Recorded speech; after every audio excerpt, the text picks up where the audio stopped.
புதுசா ஒரு விஷயத்த ஸ்டார்ட் பண்ணி கத்துக்கும்போது, அத கொஞ்சம் கத்துக்குன உடனே உங்களுக்கு வந்து இதுல எல்லாமே எனக்கு தெரியும் அப்படின்னு நீங்க ஃபீல் பண்ணியிருக்கீங்களா? அப்படி இல்ல, நான் ஃபீல் பண்ணது இல்லன்னு சொல்றீங்கன்னா, முழுசா இந்த வீடியோவ பார்த்துட்டு அத சொல்லுங்க. ஏன்னா, உளவியல்ல இதுக்கு ஒரு பேர் இருக்கு.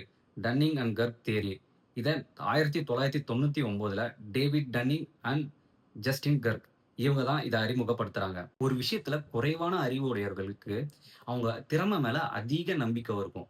அதுவே அந்த ஒரு விஷயத்துல அதிக அறிவுடைய மக்களுக்கு, இந்த விஷயத்த கத்துக்கிறதுக்கு இன்னும் நெறைய இருக்குன்னு தெளிவு இருக்கும். சின்ன எக்ஸாம்பிள் சொல்றேன். இப்ப நீங்க ஷார்ட்ஸ் வீடியோஸ் ஏதோ ஆன்லைன்ல பார்க்குறீங்கன்னு வைங்களேன். ஸ்டாக் மார்க்கெட் ரிலேட்டடா பார்க்குறீங்க. அந்த வீடியோ பார்த்து முடிச்ச உடனே, எனக்கு இதுல என்னென்ன சொல்றாங்க, எப்படி சொல்றாங்க, ஸ்டாக் எப்படி இன்வெஸ்ட் பண்ணணும்னு எல்லாமே எனக்கு சொல்லிட்டாங்க. எனக்கு இது புரிஞ்சிருச்சு.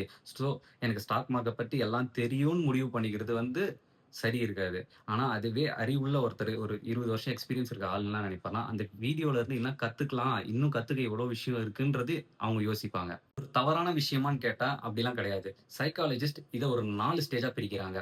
Beginner, learning, experience, expert. இப்ப பிகினருக்கு பார்த்தீங்கன்னா, கான்ஃபிடென்ட் பயங்கரமா இருக்கும். நாலேட்ஜ் கம்மியா இருக்கும். அதே லேர்னிங்ல பார்த்தீங்கன்னா, கான்செப்ட் என்னான்னு கத்துக்க ஆரம்பிப்பீங்க. அதனால உங்களுக்கு கான்ஃபிடென்ட் டிராப் ஆகும்.